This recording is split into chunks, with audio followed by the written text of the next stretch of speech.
চলে এসেছি আবার নতুন একটা রেসিপি নিয়ে চৈতালি হোম কুকিংয়ে। আজকে নতুন রেসিপির নাম উচ্ছে দিয়ে আলু দিয়ে বাটা মাছের পাতলা ঝোল। আমি পাতলা ঝোল করব, সব কিছু নিয়ে নিয়েছি, দেখিয়েও দিচ্ছি। আমি প্রথমে নিয়েছি উচ্ছেটাকে ভালো করে ধুয়ে নিয়েছি, এইভাবে লম্বাভাবে কেটে নিয়েছি। আলুটাকেও এইভাবে লম্বাভাবে কেটে নিয়েছি।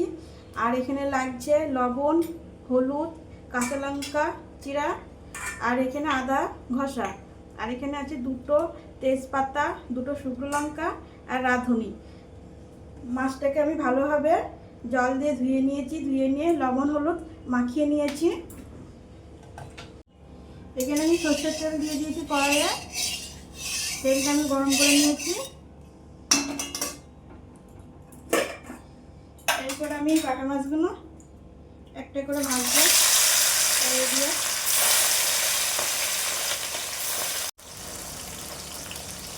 মাছটা আমি হালকা করে লাল লাল করে ভেজে নেবো, বেশি ভাজবো না, কড়া করে আমি হালকা করে ভাজবো।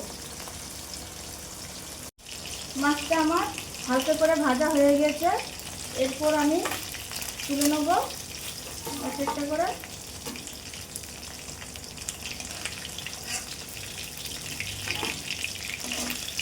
এরকমভাবেই আবার যে কটা মাছ আছে মাছ কটা ভেজে নেবো। এরকম আমার বাটা মাছটা ভাজা হয়ে গেছে হালকা করে, আমি বেশি কড়া করে ভাজি। লাল ভাজার তেলে আমি উচ্ছেটা ভেজে নেবো।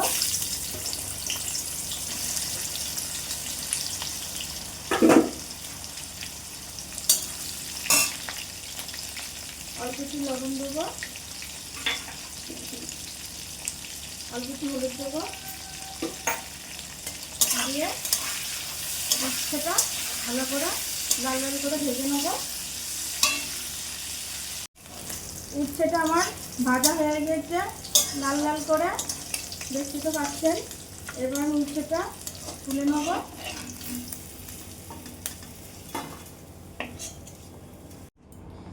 আলুটাও একটু ভেজে নেবো লাল লাল করে।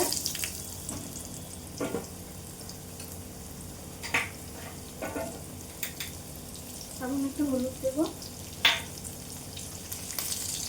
অল্প একটু লবণ,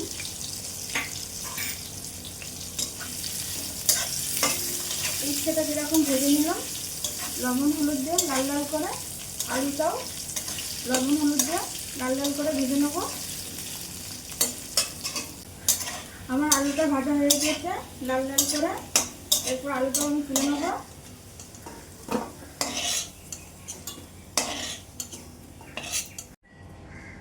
এরপর প্রথমে দুটো শুকনো লঙ্কা ফোড়ন দিয়ে নেবো, তারপর দুটো তেজপাতা,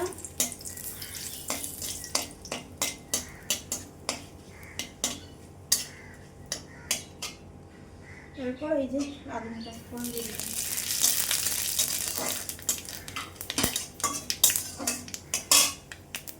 তারপরে কাঁচা লঙ্কা কুচি দিয়ে দিলাম,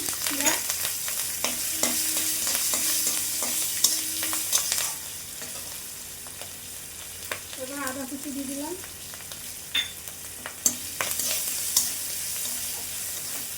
সামনে একটু দিয়ে নেবো হালকা করে। এরপর উচ্ছে ভাজা আলু ভাজাটা আমি দিয়ে দেবো।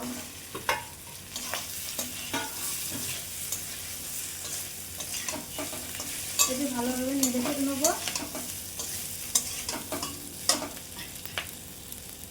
তারপর স্বাদ মতন লবণ দিয়ে দিচ্ছি,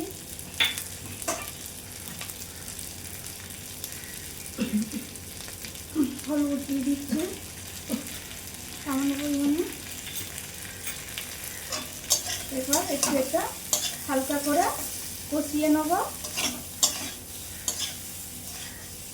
আমার হালকা করে কষানো হয়ে গেছে, এরপর আমি জল দিয়ে দেবো।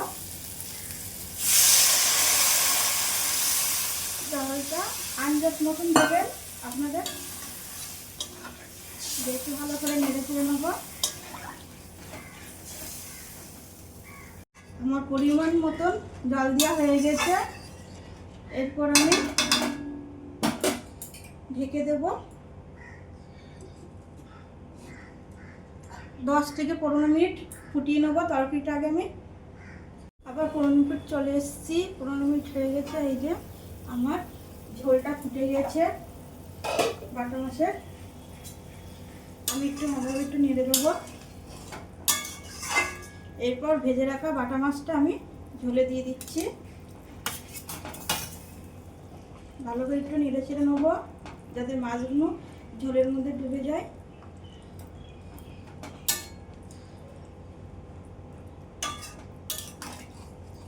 হয়ে গেছে আমার ভালোভাবে নেড়ে ছেড়ে নেওয়া মাছগুলো করে ঢেকে দেবো। এবার আমি আবার 10 মিনিট পর চলে আসবো। 10 মিনিট পর আবার চলে এসেছি। এরপর ঢাকিটা আমি খুলে দিচ্ছি আস্তে আস্তে। এই যে দেখুন, উচ্ছে দিয়ে আলু দিয়ে বাটা মাছের ঝোলটা হয়ে গেছে। দেখে বুঝতে পারছেন কত সুন্দর হয়েছে কালারটা। এরপর আমি একটা পাত্রে ঢেলে দেখাচ্ছি। উচ্ছে আলু দিয়ে বাটা মাছের পাতলা ঝোল একদম রেসিপি রেডি হয়ে গেছে। আজকে রেসিপিটা কেমন লাগলো সবাই একটু কমেন্ট করে জানাবেন। পরের ভিডিওয় আবার দেখা হবে।